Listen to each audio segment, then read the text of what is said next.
Hello and welcome to another episode of the Tottenham Way. I'm Tom Barclay of The Sun. I'm joined by Tom Allnutt of The Times, and we're going to discuss the return of Fabio Paratici. I say the return, he's been working as a consultant for the club for a number of months, but it's the official return of Fabio Paratici in as a co-sporting director, along with Johan Lange, who's been promoted from technical director. And this obviously follows, Tom, his 30-month ban from the Italian Football Federation for his involvement or allegations of involvement of false accounting or financial malpractice at former club Juventus. He was one of 11 individuals who were sort of charged with this regarding to inflation of transfer fees to sort of effectively help with the accounting at the club. And this first reared its head, like I say, 30 months ago when he was in position as the managing director of football was his title at Tottenham, which he got from, I think, July 2021. He ended up resigning in April 2023 and put in a plea deal, albeit within that plea deal, there was no admission of guilt or any acceptance of liability. But he's been banned by, like I say, the Italian Football Federation for 30 months, which was extended by FIFA and recognised by UEFA. He has been allowed to work as a consultant in the meantime, as we know, with Spurs, and we've often seen him at games throughout, and it's pretty widely known he was involved in the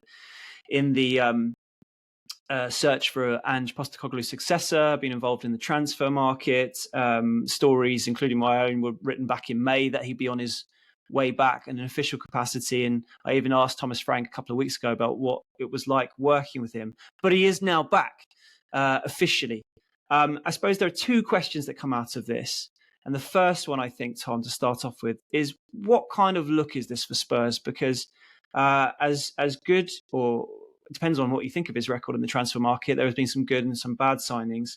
Obviously, with this off-the-pitch negativity, Spurs are effectively choosing to bring that on themselves by rehiring someone who's had this, and they clearly think it's worth it. What do you make of the situation?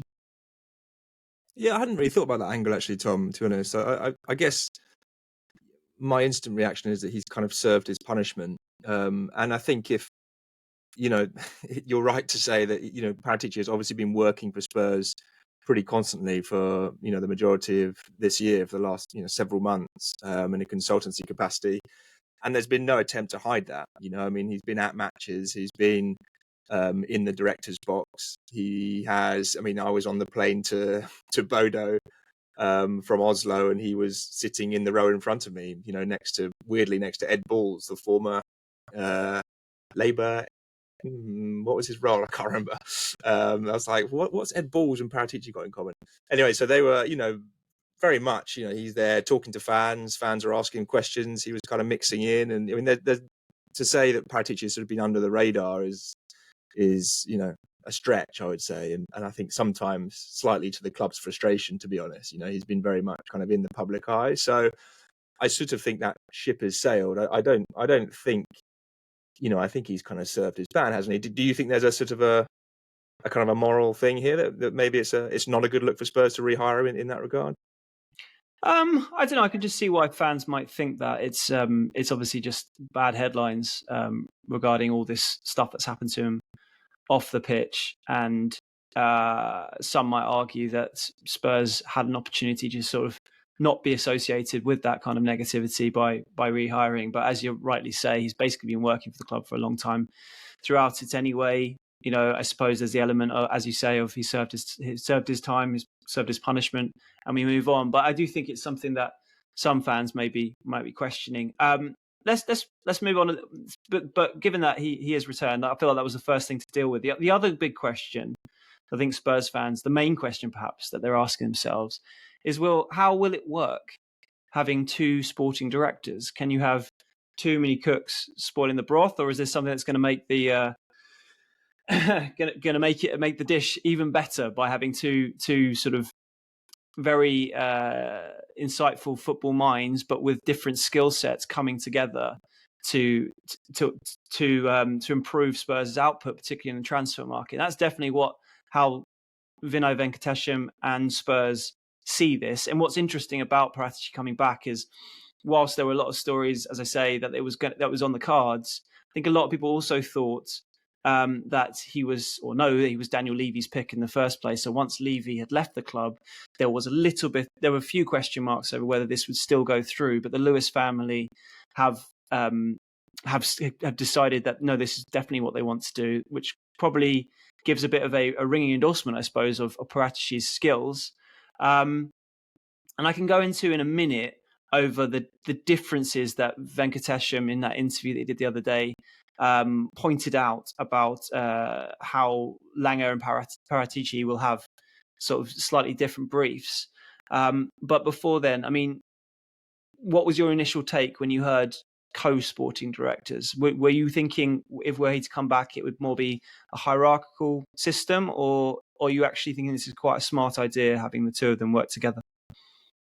I mean, my understanding, I don't know if you've got different information, Tom, and maybe you have, but that this was more sort of driven by Vinay than it was by the Lewises. That the decision to bring Paratici back officially was kind of a Vinay move. And you're right to say that, you know, we thought that Levy and Paratici was kind of the partnership. And when Levy left, I think that there was suddenly slightly more doubt about whether Paratici would come back in a kind of formal capacity. That said, he was working for the club, you know, in the transfer window in the summer. He was part of the process to bring Thomas Frank in, although I think Johan Lange was much stronger in that process than Paratici was.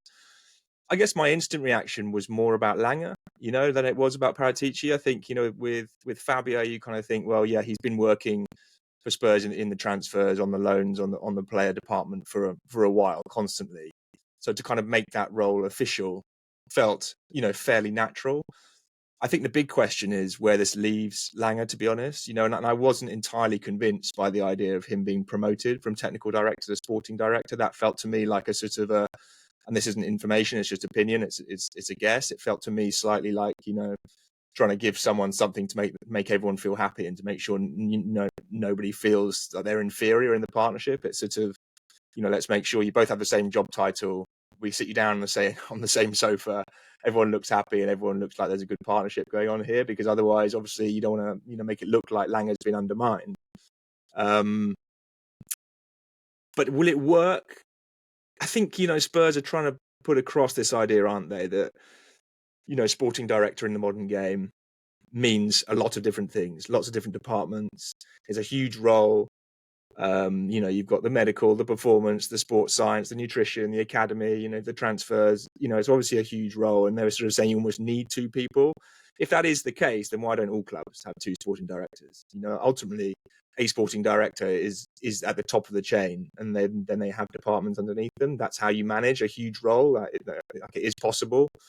And I think it's kind of the sort of thing I remember it sort of reminds me of when, you know, people had joint managers, and it was like, oh, like, this is brilliant because, you know, we get two different types of experience, two different types of expertise. You know, you got the best of everything, you know, and that kind of is true on paper, but that's just not how it works in reality, is it? Like, when you have two really key leadership roles, you need someone to be in charge. You need someone to make that final call. So I'm not really sure I buy that argument. Where I do think there is a possible kind of avenue for cooperation it is clear that I think these two guys do have different skill sets, you know, and I think, you know, you look at what Paratici does and you look at what Lange does very well, and I think they are slightly different breeds. Whether they match personality wise, I don't know. It's kind of like the Danish data wizard, isn't it, and the kind of Italian smooth operator. Can that kind of work in a sort of, you know, a partnership? It doesn't seem to me like a natural fit. But maybe, well, I don't know. I mean, maybe you'll go into more detail about where they're at, the areas they're actually going to be working together. But I think personality-wise, it doesn't seem to me like a real natural fit. But still, that doesn't mean it doesn't necessarily mean it can work.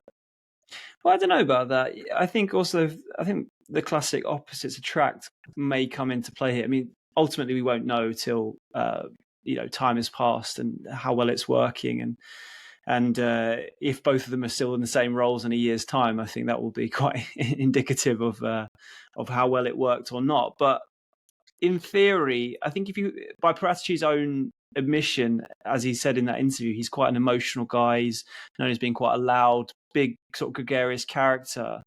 that I think Levy used to a certain extent at times with the sort of sway he would have over players, whereas Lange is much more reserved, quieter kind of character. But if they were both that way, either both quiet or both loud, sort of very vocal people, I don't know, that might be more cause for clashing.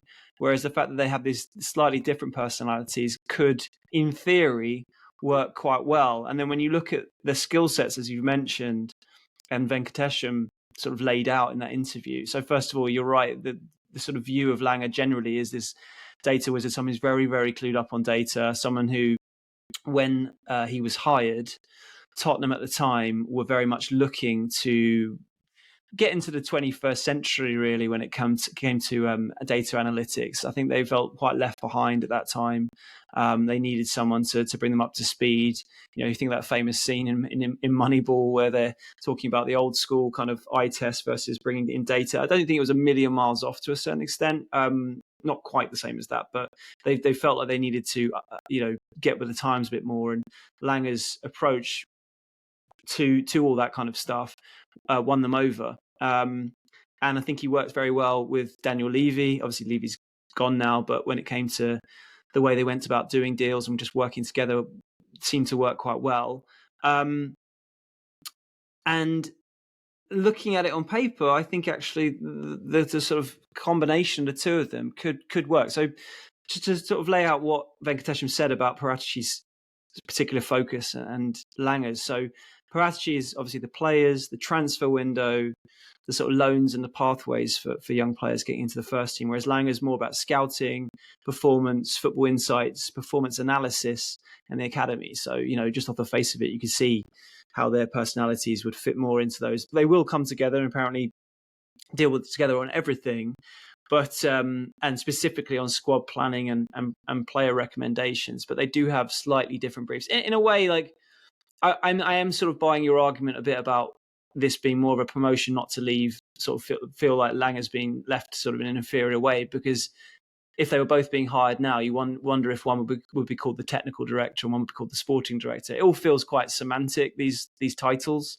But maybe there is a sort of slight difference within football with them, those roles. But I don't know. I think in theory, not knowing, but hearing what these guys are like and their specific roles, it could quite work quite well. And one thing that does definitely give it more of a chance is Thomas Frank is very used to this style. This is what he had at Brentford. He had co-sporting directors there in Phil Giles and was it Lee Dykes, I think, at Brentford. So Venkatesham himself said that Thomas Frank was very much happy with this system, knew it can work quite well, and he also said, Venkatesham, that whilst there may be disagreement, it's something he effectively welcomes. He wants a healthy debate, I guess, over everything, which will lead to better decisions. Yes, again, in theory, that can work really well. The problem is when they've got a certain amount of money to spend on one key target, and if there's a difference of opinion between the two of them, how do they resolve that if they're basically on the same hierarchical level? But then again, it will always come down, you would have thought, to a group of people, but the Lewis family, the ones that are signing off the checks, and Venkatesham's in charge, and obviously Thomas Frank has a big role to play. So there's always going to be an element of consensus no matter what system and where people are in that hierarchy anyway, wouldn't you say? I mean, I don't know. I guess we'll wait to see how it works out on transfers and whether there is any kind of reason for friction between the two of them. Yeah, I mean, it kind of feels like, and maybe this is unfair, it's a broad generalization, but it feels like Lange is almost looking in and Paratici is looking out. Someone said to me, I thought it was a great way of describing it, that maybe Lange is on numbers and Paratici's on handshakes. It's sort of like the way that Lange is kind of looking at it is almost, I don't know, it's almost sort of with Scott Munn kind of role, where he's sort of in charge of everything inside the building, like everything that's all the departments, all the sports science, the analysis. We know that analysis is a really big thing for Lange, like performance analysis, sports science, obviously, and medical. And I think these things are very important, and probably more important, obviously, than we think. I think we all kind of, see the external stuff all the time in terms of the first team performances and also the transfers. But obviously, all those departments are incredibly important to the first team. Not least, we saw how the injuries basically crippled Spurs in the last couple of years. So all of that stuff is hugely important. And maybe Lange is more comfortable with that. Maybe he's quite happy not to having to go around Europe and schmoozing with agents and things. Maybe that's not the kind of thing he wants to be doing. Maybe he'd much rather be a kind of sort of old school director of football almost, inside the building. Maybe that'll suit him. And Paratici clearly, like, he's the one who wants to be sort of, I liked that bit at the interview where he was sort of talking about being in New York and in Rome and, meeting Spurs fans. And you think, yeah, like that's kind of what he wants to be doing, right? Like going to hotels and having dinners with, other sporting directors and arranging, player moves, in December for the January transfer window. Like that's his thing, and it's what he's good at. And it's what I think Spurs have been really impressed with. So they are two very different people. And I think with two very different skill sets. I think you're probably maybe right. The kind of contrast is almost better. Like if they were very similar in their skills and their personality, you might think the clash there would be more likely. Maybe they'll sort of have such sort of separate focuses that maybe it can work. I just think it's the accountability thing. That's always the thing, isn't it? It always comes down to who is actually responsible for picking the manager, for negotiating the big transfer, who actually has the final say on that. And Vinay's kind of, justification, okay, more voices, more opinions means fewer mistakes. I sort of buy that, but I also think, there's a reason why you don't have three head coaches, it's because you need someone to make the final decision on the selection. You need someone to say, yeah, I want that goalkeeper, not that one. There has to be, ultimately, it's about decisions, isn't it? That's what management is about. And I just wonder if you have two sporting directors, is that sort of accountability slightly blurred? And there's also that thing, I think, that other clubs, they want to know who's in charge. They want to know who they have to call. If they're going to inquire about someone or if there's a transfer to be done, they want to know which sporting director am I phoning. And listen, all of that is just sort of logistics, and I'm sure it's there to be worked out. I think the bigger thing, as you say, is can they get on personally and can they make it work like that? I thought it was interesting again, and we've seen this before with Vinay, that he is the face of this. You think how when these moves happened before with Daniel Levy, we very rarely had it so openly explained, and to be fair, to the club, like they were asking the right questions, in those interviews, what happens when there's disagreement, who's in charge of what. I thought they explained it really well in good detail. Whether or not you buy the arguments is a different thing, but I think, we're already seeing that thing that we knew with Vinay, that he would be more open, much more outwardly facing. And I think that's a good thing. Okay, Tom. So obviously the main thing that they're there for, there's a number of things, but the main thing that fans will point to when it comes to the co-sporting directors is signing players. And that's what Venkatesham in particular talks about, player recommendations, squad planning as the two key areas that they'll come together to work together on. When you look at Spurs' squad going into January and particularly next summer, I just want to get your feel for what areas in particular are of sort of most urgent need. Because we know that the Lewis family have injected a recent £100 million investment into the club to do for the managerial team to use at their disposal. It doesn't necessarily mean that it will all be used on transfers or wages, but you would think fans would certainly be hoping some of that will go towards new signings. When you look at it, what area in particular or areas need addressing first? And then I think both of us were going to pick one name that we would sort of that we would hope they would look at straight away to help the team. Yeah, I mean, the first thing said, 100 million doesn't go very far, does it? I mean, 100 million gets you, one very good player basically, and possibly a sort of a potential player plus another potential player if you want. It doesn't go very far these days, and I mean, will Spurs spend sort of 70, 80 million, on players? I don't know if they are going to. Maybe that's going to be a big test for the new leadership, whether they are prepared to sort of spend that kind of money, and then also, as we know, to kind of match it with the wages, because 80 million players tend to want big salaries, and that has also obviously been a stumbling block. So I think that's a big test for the new leadership to see what happens in the next couple of transfer windows. I still think, and I think we've been banging this drum on this podcast for, probably a couple of years now, that they still need a game changer, in terms of the in the final third out wide. I think they're still missing that kind of stellar electric wide player who makes the difference. And we haven't yet seen the players that they've signed for those positions really flourish. We think about Brennan Johnson, Odebear, of course. Those players that they brought in, I think, hoping that they would turn into a game-changing player, hasn't quite happened yet. It's not to say they've been bad signings, because Johnson clearly has made an impact, but I think they're still waiting for those players to turn into something even more special. Kudus, early signs are, he's been excellent so far, but it's still early days. And I think you need more than that. You need more. You look at the best clubs now; they all have a real selection of top, 8 or 9 out of 10 players in the final third to choose from and to rotate. Spurs, maybe have 1 or 2, and we wait to see whether Colin Mwani, whether Javi Simons are going to really deliver in that area. So I still think a winger is kind of the main area. Otherwise, I think there are some question marks, and we wait to see, don't we? I mean, up front, Marcus thinks that Spurs need a new striker. I think that depends, on how Solanke does this season. I can see that becoming an issue if Solanke has a slightly mediocre campaign. If it's injury hit, then they might have to look in that department again, which would be unexpected next summer. I think at the back they need more cover. I think in midfield they're pretty well stocked now. I see people sort of say they need a kind of a passing playmaking midfielder. I sort of think with Palhinha and Bentancur, I think they're okay in that department. I mean, if you signed another sort of, an Adam Wharton, for example, who's obviously a fantastic player, and you could 100% see him, playing in a Spurs team in a similar way to kind of Michael Carrick did a long time ago. But Bentancur should be doing that job. If you're spending 100 million on Adam Wharton, then why have you just signed up Bentancur to a new contract? Would be my kind of argument there. You've ultimately got those options in central midfield. So I still think that if I was going to spend 100 million on any player in the Spurs squad, I think it'd be a wide player. What do you think? Do you agree with that? Yeah, 100%.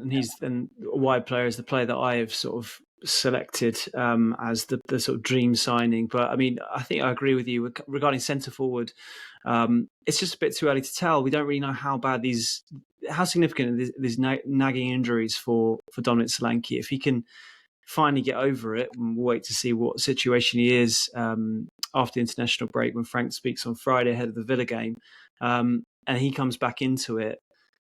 Suddenly, it could be a very different situation. Albeit, I would say Richarlison over this period has he proven to be the answer long term. I think long term they'll still be looking for another centre forward, whether that be signing Mwani permanently if he suddenly gets fit and becomes a stellar signing. I don't know. So there is that. But left wing is the obvious position where a top new signing would significantly improve this team. The output there, I think, has been okay, and with the caveat that most of the players who filled it have either been playing out of position like Johnson, or young players like Odebear or Javi Simons, who is probably both of those things and new to the league. He's not really left winger. He is young and he's new to the league. But I think personally, if they were going to change this approach and go and spend a big figure on one player, then it would be Antoine Semenyo for me every day of the week. He's someone that they looked at massively in the summer. He ended up signing a new contract, which was quite a surprise, but it does include a release clause. I'm not sure exactly what the figure is. You'd probably be talking 75 million plus, which is a lot for a player who has started the season like an absolute house on fire. He's got 6 goals in his first 7 games, 3 assists as well, which is only second to Erling Haaland in terms of goal contributions this season. But it's not like he's had that kind of form throughout his career. But last year was pretty good. 11 goals in the league was not a bad return. I think 8 before then. He's slowly getting better. He's not only obviously a physical presence, he's a very skillful player. He's quick. I think they're really lacking someone to get in behind on that side, particularly the way Kudus generally cuts in. They could really do with some genuine pace down the left. Obviously, they both played for Ghana together. And he seems to be improving in his finishing already this season. He's taking fewer shots from distance, and of which he often missed. He's being a bit more clinical. I think he's proving himself to be a really top player. My only worry with Antoine Semenyo would be Not if he's out of Spurs' league. He's not that good yet, but I think there'll be a number of other clubs who have liked what they've seen so far of him. And with the release clause in the offing, there could well be a lot of competition. But the fact, you talked earlier about Spurs not spending big on one player. I'd argue they did with Solanke. 65 million at that time is probably the equivalent of 75, 80 million now, even though that wasn't that long ago. That was the most any club spent on one player in that window. Yes, they should have signed more experienced players in that window, in my opinion. But it does show that they are capable of it. Whether they would be up to spending the wages that he may well command now, well, that might be an indicator of if things have changed on that front compared to the Levy era, albeit we're in this period where it's effectively the same ownership. So how much really will change? I don't know. We'll see.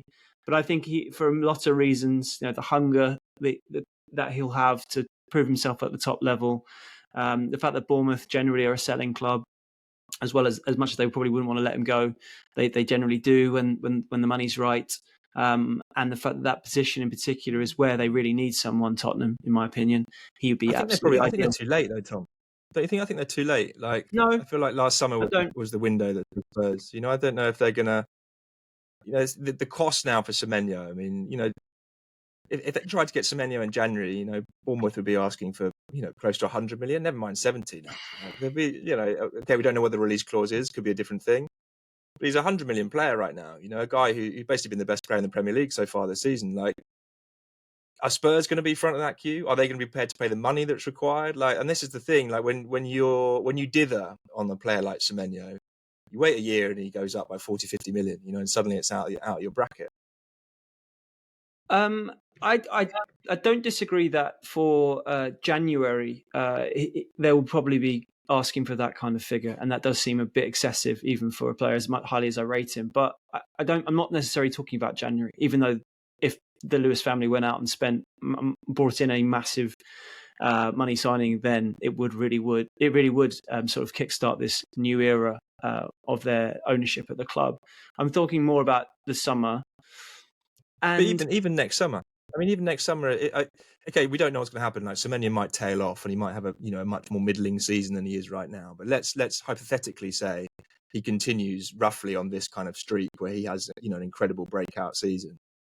Like, are Spurs going to be able to get him next summer ahead of Liverpool? Like Manchester United, Manchester City, Manchester United. I don't know. I have my doubts about that. Well, first of all, there's the release clause. That's the key part of this. So the fee shouldn't keep going up. Not that we know exactly what it is and the conditions of it. So there is that part to it.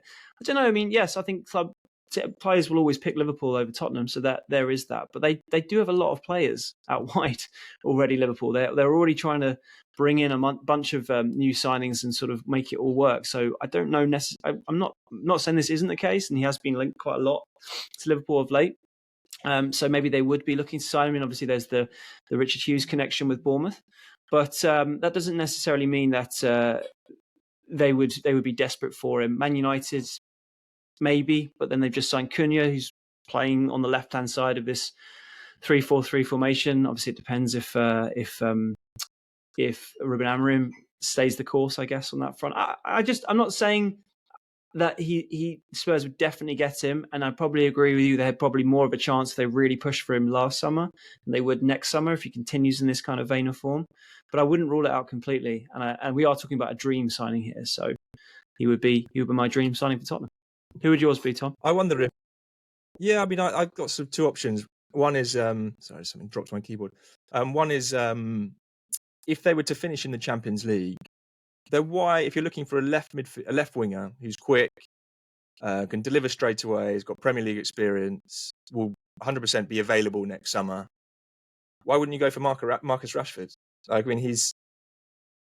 He's ready to go. He could play for Spurs, on that position, brings speed, brings pace, brings guaranteed goals as long as he's in form. He's playing well for Barcelona. He's left Manchester United, gone to Barcelona, done well so far this season, knows what it takes to be in the Champions League. I think, if you think where United, they weren't asking for 70, 80 million, you think about Semenyo, 80 million plus. That's not the kind of numbers that Man United were asking for. I think, if you were looking around Europe at kind of left wingers who have that kind of profile, then Rashford would be right up there. Now, clearly, I think Spurs to be in that conversation two things would have to happen. One, they have to get in the Champions League, and two, Barcelona have to, decide that Rashford is not for taking permanently, and those are two big questions. But I think he would improve this Tottenham team straight away, assuming he's fit and assuming he's motivated, and he's hungry. And that's obviously something that, Paratici would have to go and do his background work on. The other player I like in the league, and it's a different kind of idea, is to go for the next Semenyo, and you get the player who actually in 2 or 3 years is going to be worth 100 million. And I look at Yakuba Minte at Brighton, and I always really like the way he plays. I think he's got that kind of creativity and that spark, and he hasn't quite kind of blossomed yet, but it's the kind of player that within 6, 7, 8 months can suddenly motor, and everyone's talking about him as a 60, 70 million player. And I wonder if you look down the league and see someone like him, that's the kind of sign that I think Spurs probably have made in the last kind of 10, 15 years and been quite smart about. But, if the Lewises and the new leadership are kind of thinking about statement signings, then obviously someone like Semenyo, someone like Rashford are the players you can guarantee go straight in, they hit the ground running. Yeah, I agree. That Minter is someone that I've watched quite a bit with Brighton, and I do really like his what he has to offer. He's got absolutely explosive pace. Obviously, in the Brighton game that Spurs played in, the 2-2, which was probably the most entertaining match, or got to be up there from the Frank era so far. He was blistering with the way he scored that opening goal. I saw him play against his old club Newcastle, I think back in the last season, and it was a similar story there. He's got that explosivity. And really good technique, good finisher as well. That I think he could go a long way. I know Eddie Howe was gutted to lose him because of PSR reasons. Never really got a chance to actually play for Newcastle. But he was someone that Dan Ashworth had identified at Newcastle from, I think it was PSV, who's got real potential. But I suppose we kind of have that already to a certain extent with Odegaard, and were Odegaard playing for Brighton right now, we might be talking about him in the same light. So. There's that, and then obviously with Rashford, the sort of asterisks you had at the end are the key ones, aren't they?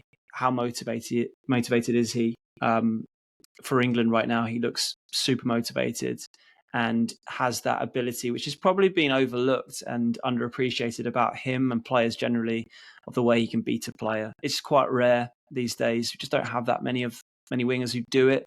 And he can do it, and he can cause real problems. So if Spurs can somehow, have a go, being able to sign someone like that and a motivated Rashford, because for some reason Barcelona haven't signed him, or Man United haven't had a change of manager who with a new one coming in who thinks they can get the best out of Rashford again, then yeah, absolutely. I suppose there's the question mark over his 300 grand a week wages, and as much as Semenyo, I'm sure, would be looking for a big financial contract from his next move. Would he command that kind of fee? Probably not. So there's the difference on that front. So there are a few asterisks, but yeah, in theory, a motivated Rashford is a fantastic player and could really, really fit into this Spurs team in the way that he probably could have fitted perfectly into the Postecoglou style of play as well, when he was being rumoured as a possible loan target in January last year before he went to Villa, which feels quite fitting actually to move on to Villa. But just before that, I wanted to have a little word about Lucas Bergvall and Archie Gray, because they've been nominated for the Golden Boy Award, which is an award kind of the equivalent of the Ballon d'Or, but for young players, isn't it? Jude Bellingham's won it before.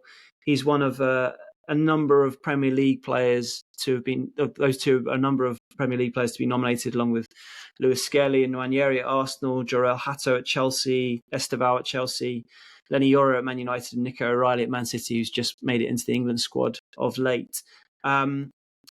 First of all, Bergvall and Gray's seasons, are you surprised to see them nominated for this, or is this just reward for fantastic breakout seasons, particularly on Bergvall's part? Bergvall, not surprised. Gray, yes, surprised, in my opinion. I think Bergvall had a great season last season. Spurs obviously won the Europa League, which, we all know immediately puts you in contention for these awards. And I think Bergvall, although he wasn't involved in the end of that competition, was a really important player throughout for Spurs.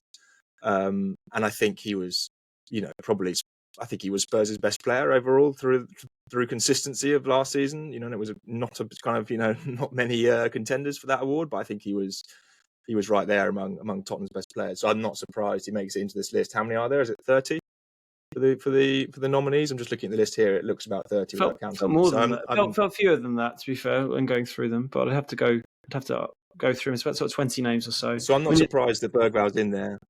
I'm surprised Gray's in there. I don't know what about you, and nothing against Archie. I think he had a really challenging season last season, and really came through it with kind of flying colours in the sense that he had to play in lots of different positions, and he did a very admirable job. But I didn't think he was a real key player for Spurs across that whole season. And I think I hope, and I think he would hope, that he will have much better seasons, Archie Gray, in the coming years, where he really is a contender for this kind of award or even bigger awards. So but I think it's kind of the nature, isn't it, of when you win trophies, then they look at the team and they think, right, who are the young players in this team, and then that's how you get to Bergvall and Gray. That's what I think I would say Bergvall is deserving, Gray not so much. Yeah, that's what I imagine they would have done. They would have seen Spurs won Europa League. They would have looked through the teams. They've seen his teenager who's actually played a lot of games on paper, particularly a lot of appearances, not always starts. Obviously, without the caveat of the fact that most of those games came because of an injury crisis and him having to play at centre-back throughout, which I think he did to the best of his ability and was a real asset to Tottenham during that really difficult period. But over the course of that period, it became clear that he wasn't a centre back, and even if he were to be one day, he was still only an 18-year-old. But then again, you can't forget games like I think it was Newcastle at home, and it might be in the first game of the new year, which they ultimately lost 2-1. But if you remember, and this is the reason this is in my head, is obviously I've just written a book about this season, so I've got a bit of a forensic memory over these games. But it was in the midst of the injury crisis, but then suddenly, to make matters worse, Spurs, Postecoglou's squad suddenly got hit by an illness bug, and Archie, along with Fraser Forster and I think Radi Dragozin, were basically in bed all week with this illness bug. And Forster was nowhere near being able to play in that game. I think Brandon Austin played against Newcastle, and Gray and Dragozin started. Dragozin had to come off with exhaustion at half time, but Gray lasted the course. He played the whole game. And maybe that's just sort of just his natural fitness, his energy. I don't know. But I think that achievement sort of underlined the commitment he showed to Tottenham when they really needed him to fill in at times last year. So that cannot be questioned. What can be questioned is how well he actually played compared to other teenagers around Europe. And that's what leads, I think, you and to be honest, me, to be surprised to see him included in this list. I mean, I haven't seen the long list, so I don't know how many other options there were, but he definitely doesn't feel like he's going to be in the running to win it. Bergvall maybe has more of a chance, but looking at this list, there seems to be one obvious standout name who actually does have a Tottenham link. Could well have been a Spurs player if he'd opted to join Tottenham last summer. Desiree Doué, PSG, obviously Champions League winner, scorer in the Champions League final, brilliant player.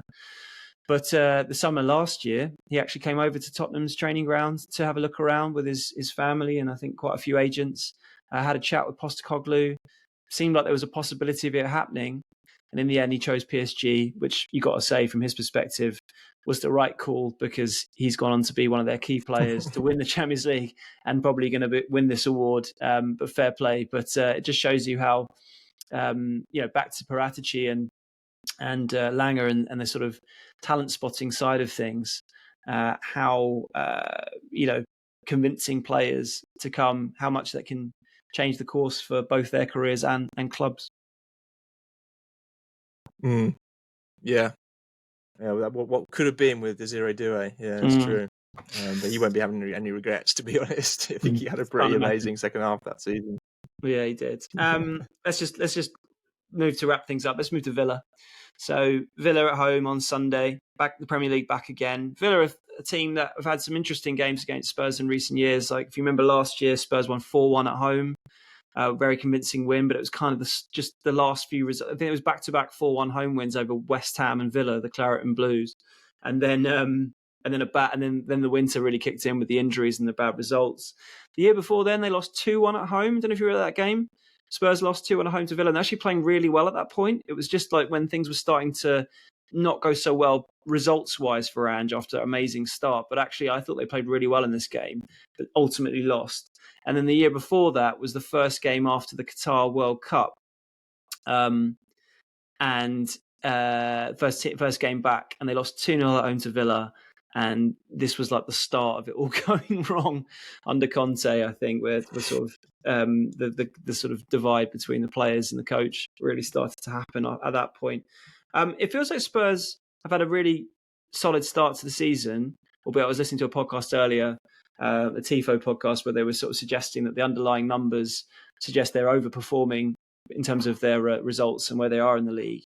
But Villa are suddenly hitting form. They've won 4 games in a row after a really poor start.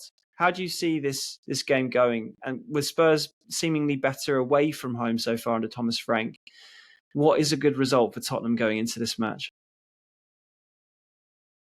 I mean, I saw Villa play. I went to cover the game for the Times against Burnley just before the international break when they won 2-1.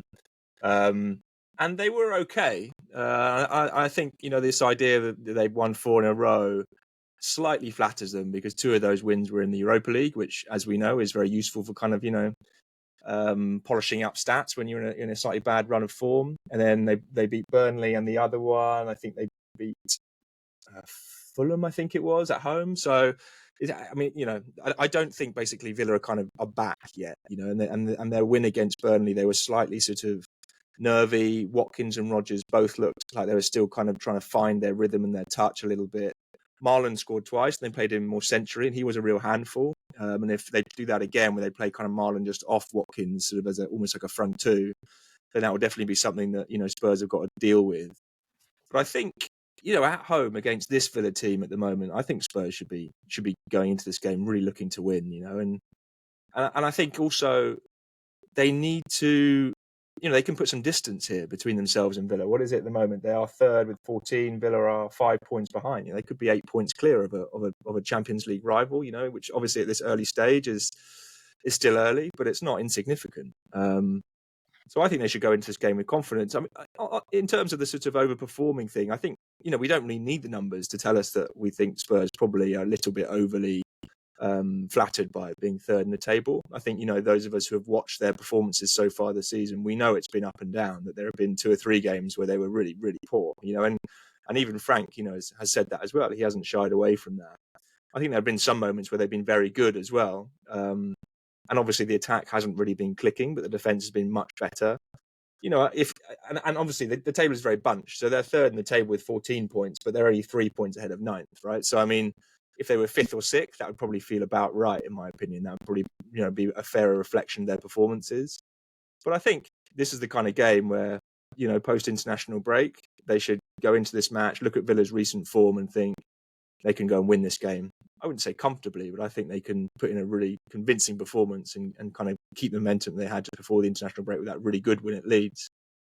Yeah, I mean, Villa are interesting. Kind of going through a bit of a transitional phase, it feels, mainly sort of prompted by PSR, but back to the sporting director theme.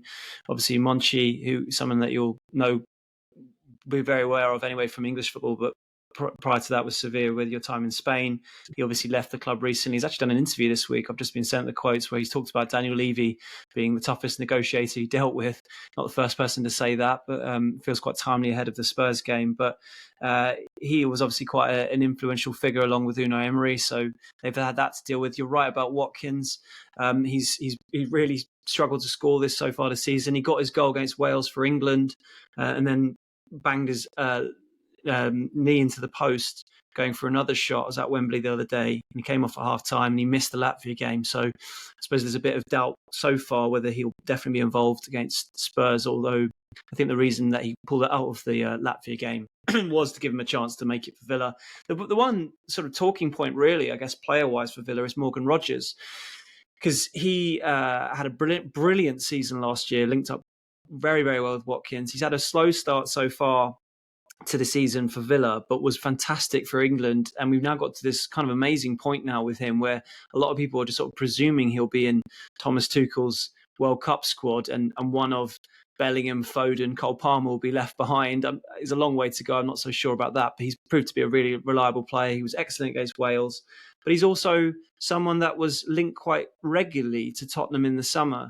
I think both of us were sort of trying to find out what the situation was with that, and sources within Spurs were regularly playing down interest in Rodgers. Personally, the way I see it, please, at that time anyways, why would you not be interested in Morgan Rodgers, given his age, his profile, kind of player they were after, particularly before they'd signed Simons? I just presume he would have cost the earth pretty much, and he was that wasn't going to happen. But he's someone that has come on leaps and bounds. Amazing to think that he was playing for Middlesbrough just a few years ago and was signed for 15 million. That's exactly the kind of signing that Spurs used to make, really, wasn't it? Picking up a player like that for that kind of fee. So fair play to Villa. How dangerous is he going to be for Spurs to deal with off the back of his international performances? And we talked about dream signings before. Is he still someone that you would love to see in a Spurs shirt one day? I think he will be. I mean, it's interesting. Against Burnley, they played him sort of off the left wing more. They kind of always pulled the players out so they could make more space for Marlon Watkins in the middle. It was sort of quite an interesting tactic from Emery, and it worked really well. So if he plays more off the left, obviously it's going to be sort of up to probably Pedro Porro to kind of deal with that. I mean, I don't think he's in red hot form like he was last season. I think he's had a real sort of stuttering start to the season. Do I think he's the kind of player Spurs need?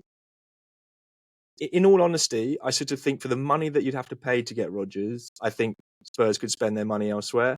I think he's a really good player. Don't get me wrong, and I think we've seen for England how he can be such a connector. Rodgers, I think he's a real good player when it comes to linking up with other people. Works extremely hard. I think he's someone like Emery, like he absolutely dream fit for him, and I can see how that works. I just think for Spurs, I sort of think they need more of a magic man, and I'm not sure Rodgers is brings kind of the spontaneity and unpredictability that I think maybe the Tottenham team needs just to kind of unbalance opponents. I think Rodgers is a slightly different player to that. So would he be a good signing for Spurs? Yes, but for the money, I think I would possibly look elsewhere. So yeah, I mean, I think he's definitely going to be one to look at, isn't he, this weekend? And you just don't want kind of Watkins. All those people who've had Watkins in their fantasy league teams for weeks on end, waiting for him to explode. You don't want it to happen this weekend. It's the same with Rodgers, basically. I mean, Villa are always going to be organised. They're going to be difficult to beat. They're hard to break down. Emery comes with a game plan.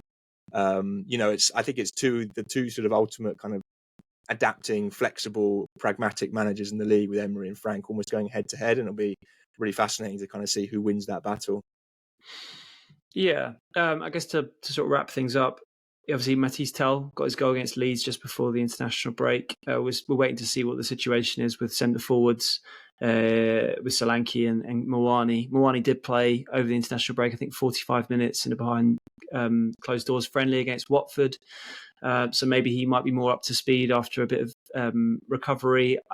Solanke, I'd still, I just the way it's been going. He obviously had surgery now. There seemed to be a bit of optimism that he might be back after the international break. So we'll wait to see. But I don't think any Spurs fans are going to be holding their breath on that one.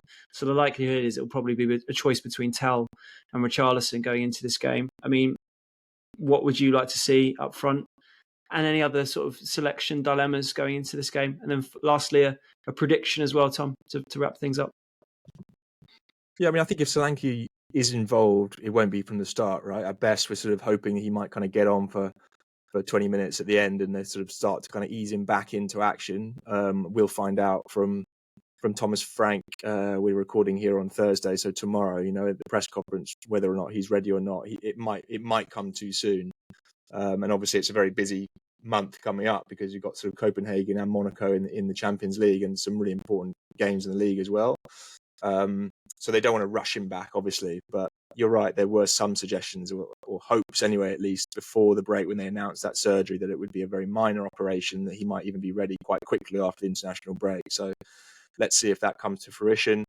I think Richarlison is the better pick if he's ready post international break, and his exertions haven't been sort of too heavy. I think he's the better pick over Tell. And in terms of other selections, I mean, I guess it's that midfield conundrum again, isn't it? You're at home to Aston Villa. You want to win the game and you want to dominate the ball. What's the best combination in there? Does he go with Palhinha and Bentancur? And Bergvall as a sort of three? It's kind of what George always says that he really doesn't like. Or does he does he kind of go a bit more open and a bit more creative? I don't know. What do you think, Tom? What do you think he'll go with in there? Well, so far he hasn't as much. I think he's been tempted to, but I think for this game, with the way Villa have picked up a bit of form, at least results-wise, but not just that, just the fact that they've got such dangerous players, even if they haven't been playing to their full capacity.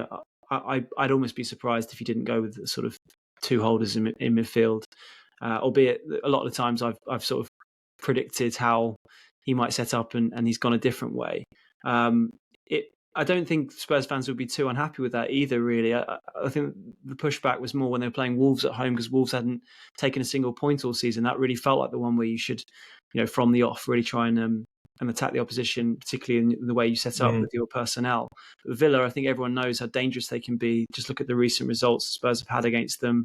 And the fact that they have improved of late. I don't think anyone will be too disappointed, at least from the start of the game, to see him play a bit more cautiously, and that's what I would probably expect. What do you reckon for a prediction in time to wrap things up? I think they'll win. I think they'll win possibly 2-0.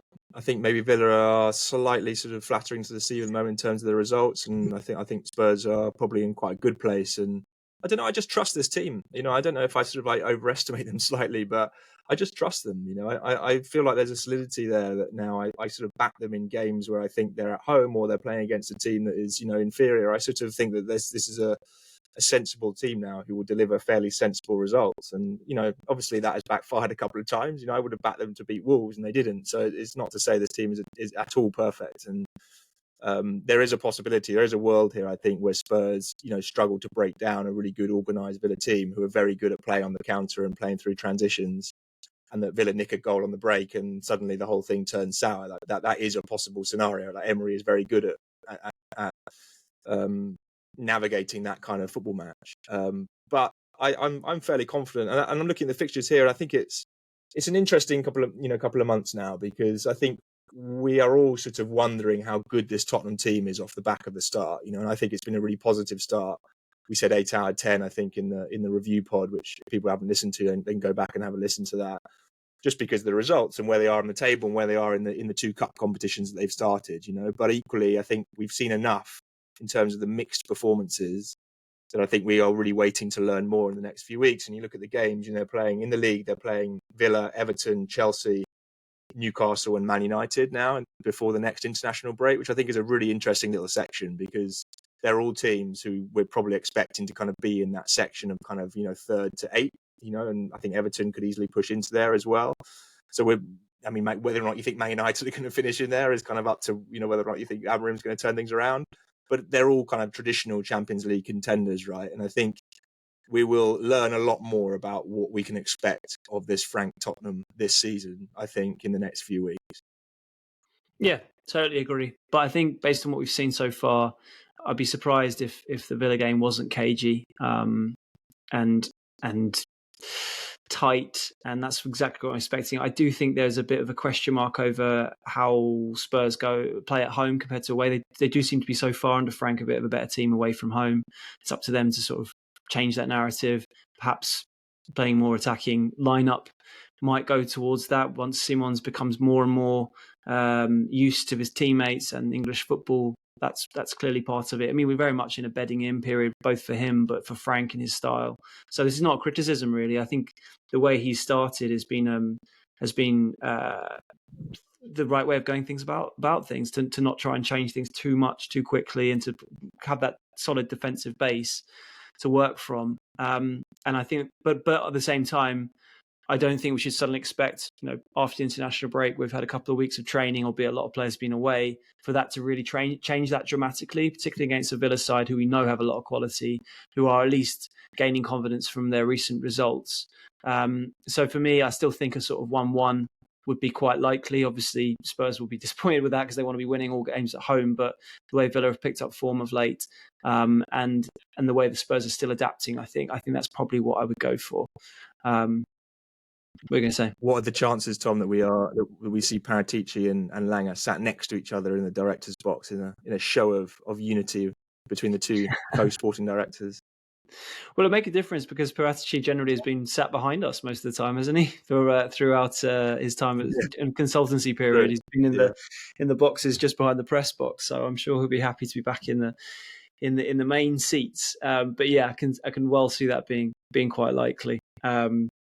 Alongside whoever the Villa sporting director is these days. I'm not sure after Monchi. I'm not actually worked out what that is. But Roberto Alabi, they brought in the guy, ex-Real Sociedad sporting director, very much an Unai Emery man.